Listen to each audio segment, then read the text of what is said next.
Okay, here's a little mini lesson on momentum. We're going to start off by defining what momentum is. Well, momentum is usually expressed as a P and is equal to m multiplied by v, or mass multiplied by velocity.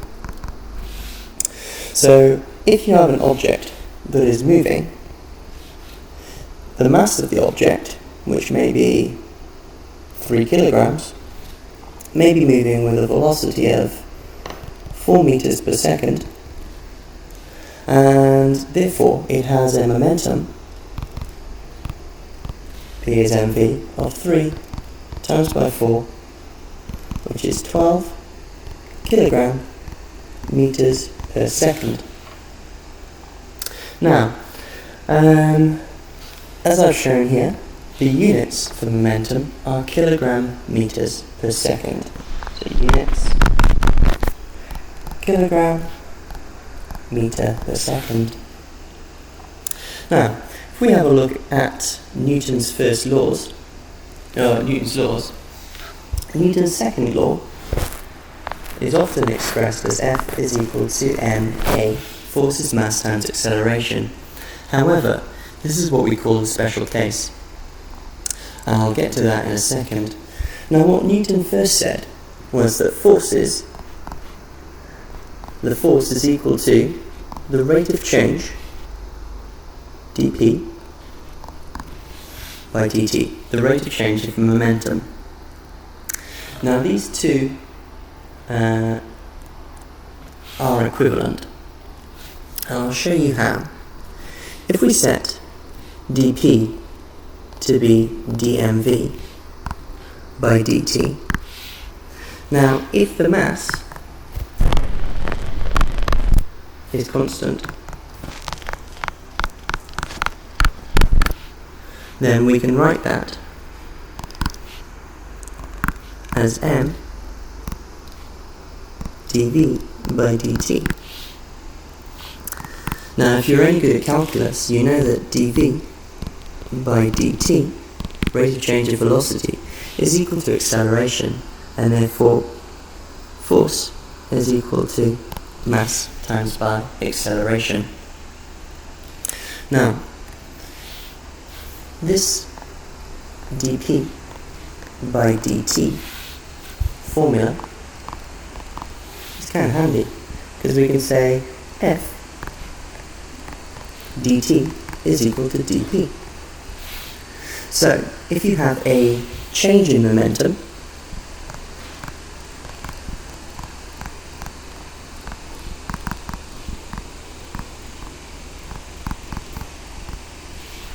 then you have, you can calculate it by force multiplied by change in time, or force times time. So a change in momentum can be described as an impulse. Okay, now an impulse, very easy, is just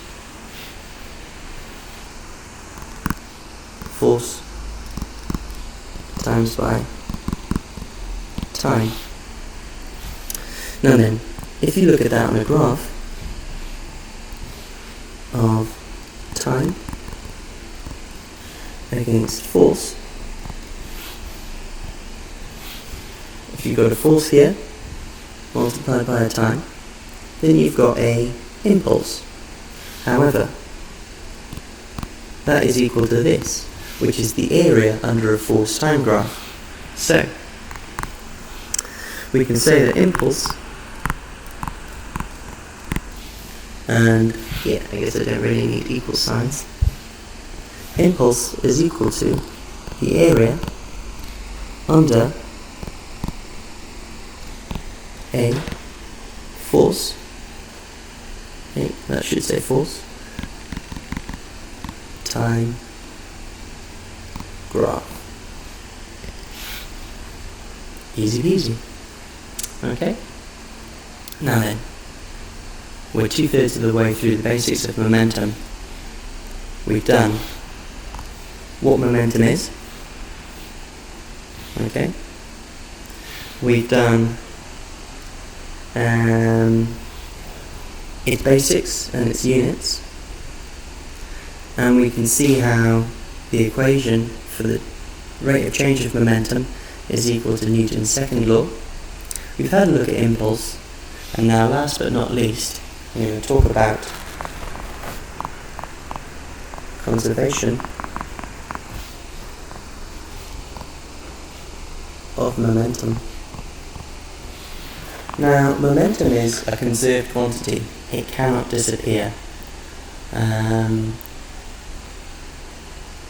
If you want to increase or decrease something's momentum, a force must be applied on that system.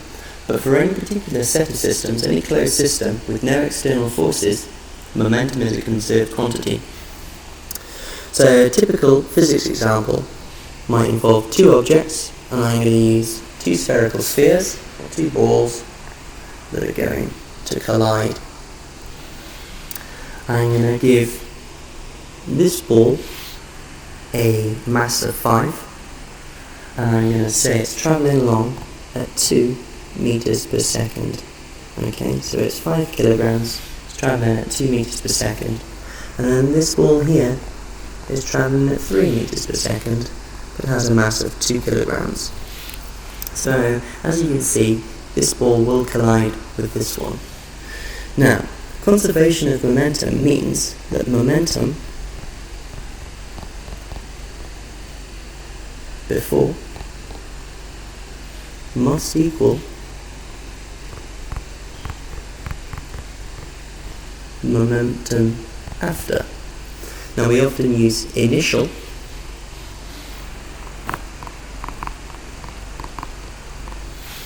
and final. Now, if I have one piece of information about my final, then I can find out the rest of the information about my final, because the masses will remain unchanged.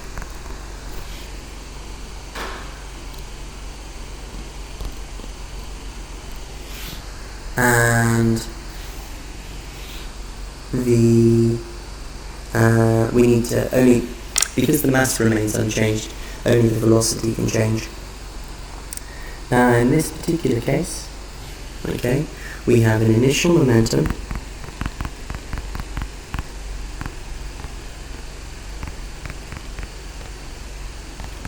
is 2 times by 3 mv, P equals mv, plus 5 times by 2. That's 6 plus 10, which is 16 kg ms to the minus 1. Now, in this particular example, I'm going to say that final, this ends up travelling at 3 meters per second. So if that is known, then we can work out an unknown here. And in the case of this unknown, okay, we have final is equal to 16, okay, because final must equal initial. And 16 is equal to 5 times 3 plus 2 times pi. I'm going to use y, because if I use x it'll look too much like a multiply. So 5 times 3 is 15, plus 2y is equal to 16, and in this case I have 16 minus 15 equals to 1, which equals to 2y, so y is 0.5, and that's the velocity meters per second. Okay? I hope you found this little mini video on momentum useful. If you found I went a little bit too quick through anything, I would recommend that you go back and watch it again, and I hope that in doing so, anything that's unclear at the moment will become a little bit clearer. I'd just like to point out before I finish, however, okay, one little add-on with this conservation of momentum. In this particular case, and because velocity is a vector, we had a final speed of 3 meters per second. Now that final speed of 3 meters per second was positive. Had the ball have recoiled, let's say -1 meter per second, for whatever reason, or had this ball been forced to recoil, then we would have been dealing with a negative velocity, and that negative velocity would have affected our calculations. Okay? Hope this has helped.